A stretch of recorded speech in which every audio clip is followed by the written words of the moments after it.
Pay attention to 19-year-old Isla Bell as she enters the St. Kilda East apartment building for the final time. She has less than 48 hours to live because 53-year-old Marat Ganev, a man she just met and enthusiastically called her best Russian sugar daddy, is waiting inside with intention so violent that security cameras will capture her head whipping around from the force of his blows. Isla Bell was only 19 years old, living in Brunswick, a vibrant inner suburb of Melbourne, Australia. She was on the cusp of adulthood, navigating life with all its complexities, possibilities, and dangers. Like many young people her age, Isla was active on social media, staying connected with friends and sharing moments of her life online. October 4th, 2024 was the last time Isla's family saw her leave their Brunswick home, but she remained active on social media for 3 more days, sending messages, posting updates, living her life in the digital space even as she moved through the physical world. Her family had no reason for immediate alarm. Isla was young, independent, and staying in touch through her phone. What her family didn't know was that on October 5th, Isla had met someone. A 53-year-old man named Marat Ganev who lived in St. Kilda East. To Isla, the encounter seemed exciting, perhaps even lucky. Here was an older man who appeared wealthy, generous, someone who could provide experiences and gifts that a 19-year-old might find thrilling. She sent that fateful Snapchat message to a friend, enthusiastically describing Ganev as her best Russian sugar daddy, who was lavishing her with gifts. The term sugar daddy suggests Isla thought she was entering into some kind of transactional relationship, attention and companionship in exchange for financial support or luxury experiences. It's an arrangement that exists in a gray area, one that can be consensual but also exposes young women to tremendous risk. Isla was young enough to be excited by the attention and gifts, but perhaps not experienced enough to recognize the danger she was walking into. Security footage would later show Isla entering Ganev's St. Kilda East apartment for the last time on October 5th. She would never be seen leaving. Whatever Isla thought would happen when she went to meet her best Russian sugar daddy, whatever promises had been made, whatever excitement she felt, it all ended in that apartment. She had known Ganev for less than 48 hours when he allegedly took her life. A man she barely knew in an apartment she'd only just entered became the location of her final moment. Isla's mother, Justine Spokes, would later stand before television cameras on October 22nd, the day that should have been Isla's 20th birthday, making an emotional, missing person appeal. A mother, desperate for answers, pleading for information about her daughter who had simply vanished. She had no idea that at that very moment, Isla's body was concealed in a fridge, being moved between locations across Melbourne's southeastern suburbs, hidden by men determined to ensure she would never be found.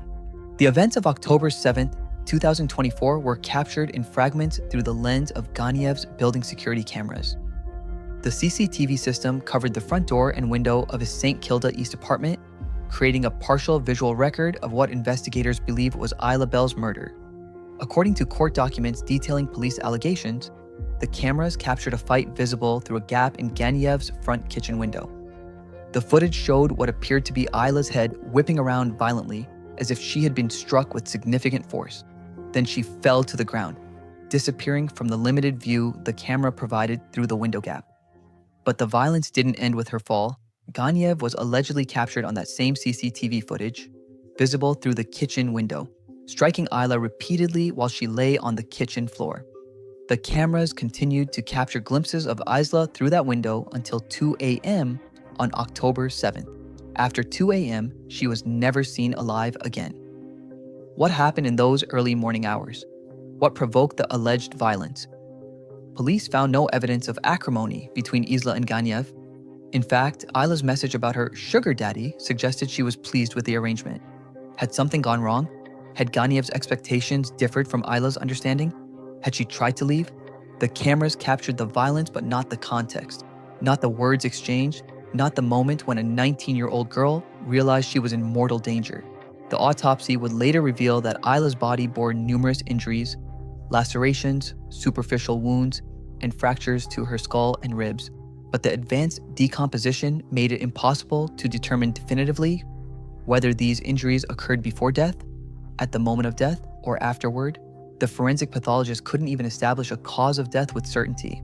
What the cameras captured that night remains the most direct evidence of violence against Isla Bell. In October 2024, Ila Bell was reported missing. Her family, growing increasingly concerned after days without contact, reached out to authorities. While Ila had left home on October 4th and remained active on social media until October 7th, after that date, silence. Her social media went quiet. Her phone stopped being used. She simply vanished. On October 22nd, what should have been Ila's 20th birthday, her mother, Justine Spokes, made an emotional public appeal for information about her missing daughter. She stood before cameras, a mother's worst nightmare playing out in real time, begging anyone with information to come forward. The emotional weight of that press conference, held on a day meant for celebration but marked by anguish, would later take on additional horror when the truth emerged. Meanwhile, investigators were piecing together Ila's movements in those final days. They traced her to Ganyev's apartment. They obtained security footage. They began building a timeline.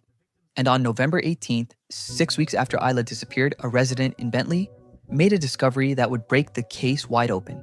The discovery of Isla Bell's remains came in the most disturbing way imaginable. A resident in Bentley noticed a fridge that had been abandoned. Curious or perhaps concerned about the waste, the resident removed the plastic wrapping that covered it. As they did so, the fridge door swung open and a bag fell out. The resident believed the bag contained animal remains, perhaps a deceased pet that someone had stored until they could dispose of it properly. Not wanting to leave it as rubbish on the street, the resident placed the bag in a residential rubbish bin. Only later did they realize the horrifying truth and contact police. By Tuesday evening, November 19th, 2024, human remains had been discovered at a waste management facility in Dandenong in Melbourne's Outer East. The remains were yet to be formally identified at first, but investigators quickly connected them to the missing person case of Isla Bell. Detectives immediately raided homes in Bentley East and Mulgrave. Isla's family was notified and provided with support services, receiving the devastating news every family of a missing person dreads. As investigators traced the movement of the fridge containing Isla's remains, they uncovered a weeks-long journey across Melbourne's southeastern suburbs. The timeline they pieced together was chilling in its detail. After Isla's alleged murder in the early hours of October 7th, security footage and phone records showed Ganyev spent the next 2 days extensively cleaning his apartment. Court documents detailed his cleaning as methodical and prolonged, the behavior of someone trying to eliminate evidence. Police alleged that Isla's body was placed inside a fridge. This wasn't the original black fridge that had been in Ganyev's apartment, but a different one. On October 17th, 10 days after Isla's alleged murder, Eyal Yaf arrived at Ganyev's apartment. He was towing a black fridge on a trailer. But when he left, the trailer carried a different fridge, one wrapped carefully in clear plastic and black tape. Investigators believe Isla's body was inside that wrapped fridge. Text messages between Ganyev and Yafi allegedly showed them coordinating the fridge's movement across multiple locations. The fridge was first taken to Caulfield South, where it remained until October 22nd. This was the same day Isla's mother made her emotional missing person appeal, unaware that her daughter's body was hidden just miles away, stored in a fridge in a suburban garage or yard. The concealment couldn't last. A neighbor in Caulfield South reported the fridge to police because it was attracting flies and emitting a foul smell, the unmistakable odor of decomposition. Panicked, the men allegedly moved it again. The trailer carrying the fridge was shifted to a Bentley East property. Days later, facing continued risk of discovery, they moved it once more to Mulgrave in a Hino removal van. On October 30th, Ganyev allegedly concealed the fridge behind other items in that removalist van, hoping it would go unnoticed, but time was running out. The decomposition was advancing. The smell was intensifying. And finally, someone, perhaps Ganyev, perhaps Yafe, perhaps both, decided the fridge needed to be abandoned entirely. That's how it ended up in Bentley, wrapped in plastic, waiting to be discovered by an unsuspecting resident who thought they were dealing with a discarded appliance, not a makeshift coffin. When police arrested Ganyev, he made a partial admission. He told officers he had moved Bell's remains, but he denied killing her. It was a kind of statement that acknowledged guilt in the cover-up while maintaining innocence about the actual murder. A common strategy when the evidence of concealment is overwhelming, but the evidence of the killing itself is less clear. The relationship between Isla Bell and Marat Ganyev was brief, less than 48 hours from their first meeting to her alleged murder. But understanding what brought a 19-year-old woman to a 53-year-old man's apartment requires examining the phenomenon of sugar daddy arrangements and the dangers they pose to young women. Isla's Snapchat message about meeting the best Russian sugar daddy, who was lavishing her with gifts, reveals her mindset. She was excited. She thought she'd found something good, perhaps even lucky. The term sugar daddy describes an older, usually wealthy man who provides financial support, gifts, or luxury experiences to a younger person in exchange for companionship and often sexual intimacy. These arrangements exist in legal gray areas, not quite sex work, not quite traditional relationships, but transactional in nature. Isla barely knew Ganiev. They'd met on October 5th. By October 7th, she was allegedly dead. Whatever arrangement she thought they had, whatever boundaries she thought existed, whatever control she thought she maintained, none of it protected her. She was alone in the apartment of a man more than twice her age, a man she didn't really know, in a situation where if things went wrong, no one could help her. The court documents note that police found no evidence of acrimony between Isla and Ganiev before the alleged murder. Her message to her friend was positive, even enthusiastic. This makes the sudden violence even more disturbing. What changed between the excited Snapchat message and the fight captured on security cameras? Did Isla try to leave? Did she refuse something Ganiev wanted? Did she discover something about him that frightened her? The answers died with her. Marat Ganiev, at 53, was old enough to be Isla's father, nearly 3 times her age. His willingness to enter into a sugar daddy arrangement with a teenager speaks to a particular mindset, one that sees young women as commodities, as things to be acquired through money and gifts. The prosecution would later argue that Ganiev murdered a woman he barely knew, emphasizing the shocking brevity of their acquaintance and the casual brutality of the alleged killing. Then there's Eyal Yaffa, 57 years old, from Hampton. He's not accused of murdering Isla, but of assisting Ganiev after the fact and attempting to pervert the course of justice. The question investigators had to answer: what did Yaf know and when did he know it? Yaffa arrived at Ganiev's apartment on October 17th with a trailer carrying a black fridge. He left with a different fridge on that trailer, one wrapped in plastic and tape. The text messages between the two men allegedly coordinated the fridge's movement across multiple locations over the following weeks. But Yaffi's defense would argue that there was no evidence he knew what was inside that fridge or that Ganiev had committed any crime. This defense raises an uncomfortable question. What would make a man help move a wrapped fridge across Melbourne for weeks, following specific instructions, without asking what's inside or why it needs to be moved so frequently? The smell alone, bad enough that a neighbor reported it to police, should have raised suspicions. The careful wrapping in plastic and tape, the secrecy, the multiple moves. Yaffi's lawyers would argue he was an innocent dupe, someone helping a friend without knowledge of the crime. The prosecution would argue that no reasonable person could be so naive. The forensic evidence presented additional complications for the prosecution's case. Dr. Hans de Burgh, the forensic pathologist who performed Isla's autopsy, couldn't determine a cause of death due to the advanced decomposition. The body had numerous injuries, lacerations, superficial wounds, and fractures to both the skull and ribs. But Dr. de Burgh couldn't say definitively whether these injuries occurred before death, at the moment of death, or after death. More problematically for the prosecution, Dr. de Burgh acknowledged under cross-examination that all of the injuries to Isla's body could potentially be explained by the rubbish truck compactor.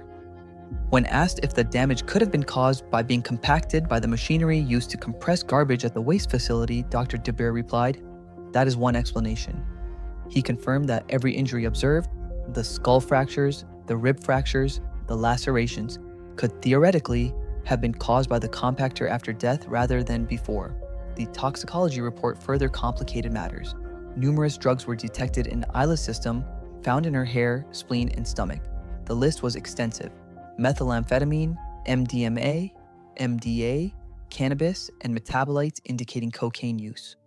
Also present was methadone, an opioid, along with medication prescribed for ADHD, depression, anxiety, asthma, and sleeping problems.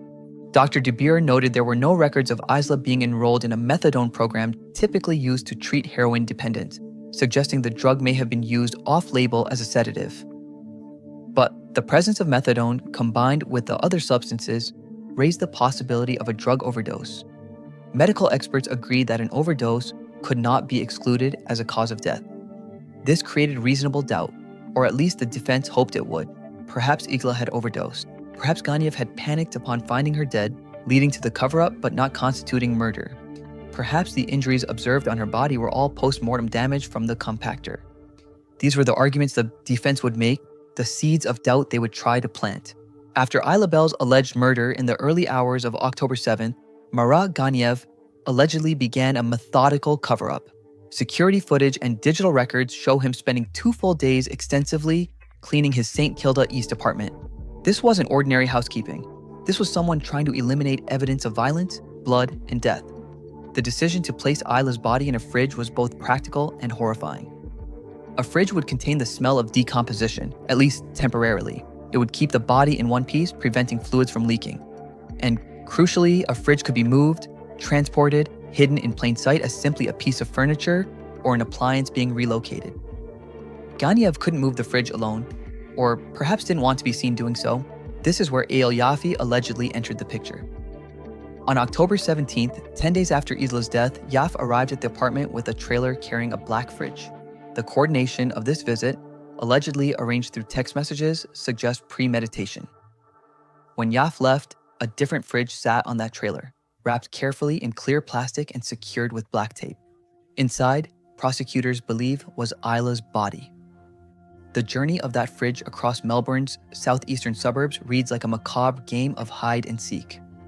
From St. Kilda East to Caulfield South, where it stayed for 5 days.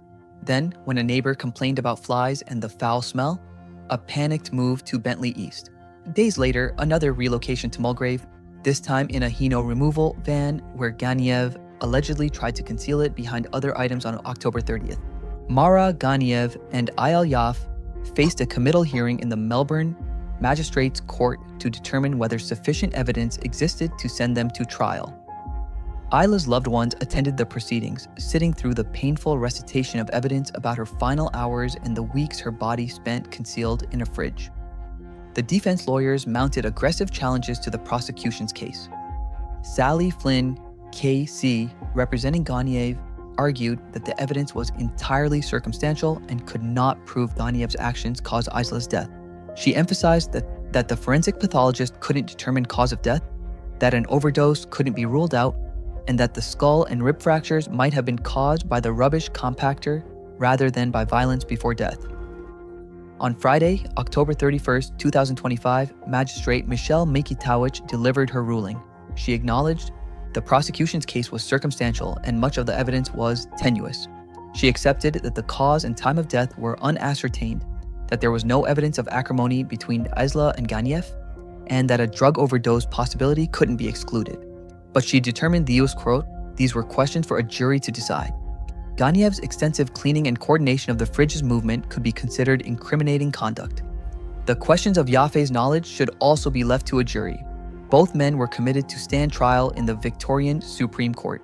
Both entered pleas of not guilty. Isla Bell was 19 years old when she sent that excited Snapchat message about meeting her best Russian sugar daddy. She was excited, perhaps naive, but most importantly, she was alive. 48 hours later, she was dead. 6 weeks after that, her decomposed remains were discovered in a waste facility. Having spent those weeks concealed in a fridge, transported across Melbourne like cargo, reduced to something that needed to be hidden and eventually discarded. Justine Spokes, Isla's mother, made that emotional missing person appeal on what should have been her daughter's 20th birthday, not knowing that Isla's body was at that moment hidden in a fridge just miles away. That image haunts this case, a mother begging for information while the men responsible kept their terrible secret. Isla will never turn 21, never fulfill her potential, never live the life ahead of her. A jury will now decide whether Marat Ganiev murdered her and whether Eyal Yaf knowingly helped conceal her death. But regardless of the verdict, one truth remains. Isla Bell trusted the wrong person, entered the wrong apartment, and paid with her life. If you found this case fascinating, don't forget to like the video and subscribe to the channel.